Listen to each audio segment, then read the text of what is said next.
இன்னைக்கு நாம் நீதியாய் நேர்மையாய் நாம் நம்முடைய கடமைகளை செய்த போனாலும் நன்றி கெட்டு போகக்கூடிய சில மனிதர்கள் இருக்கலாம், சில எஜமான்கள் இருக்கலாம். ஆனாலும் தேவன் நம்மோடு கூட இருந்து நமக்கு தர வேண்டியதை அவர் எப்படி தரார், அதான் ஸ்டோரியே பாருங்களேன். நமக்கு எப்படி ஒரு வெற்றியை தருகிறார். ஒரு அவமானம் வந்துடுச்சு, கெட்ட பேர் ஆயிடுச்சு, யோசேப்பு இப்படி பண்ணுவான்னு நினைச்சு பார்க்கலையப்பா.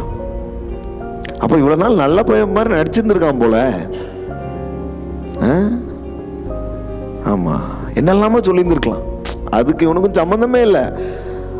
இவன் மேல ஒரு பொய்யான குற்றச்சாட்டு தான்.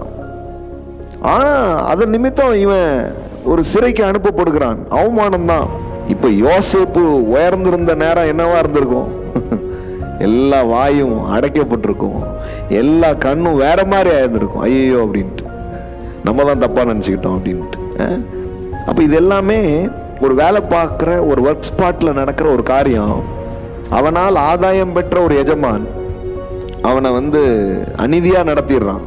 ஆனா இன்னொரு எஜமான் இருக்கிறாரு, அவர் நீதியை சரி கட்டுகிற அந்த நாளிலே நீதி அவனுக்கு சரி கட்டப்பட்டது. இது எல்லாமே யோசேப்புக்கு பரலோகத்தில் கூட்டு போய் செய்யல.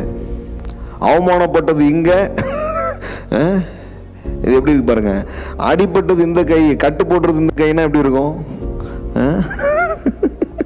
நம்ம கிறிஸ்தவ பிரசங்கம் போறோமோ அப்படிதான் ஆயிப்போச்சு. பரலோகத்திலே அப்படிம்பாங்க. என்ன இங்கே செய்வார். ஆமென். இங்கே பலன் அளிக்கிறார். இங்கே உங்களுக்கு நீதியை அவர் என்ன பண்றார், செய்யக்கூடியவராக இருக்கிறார்.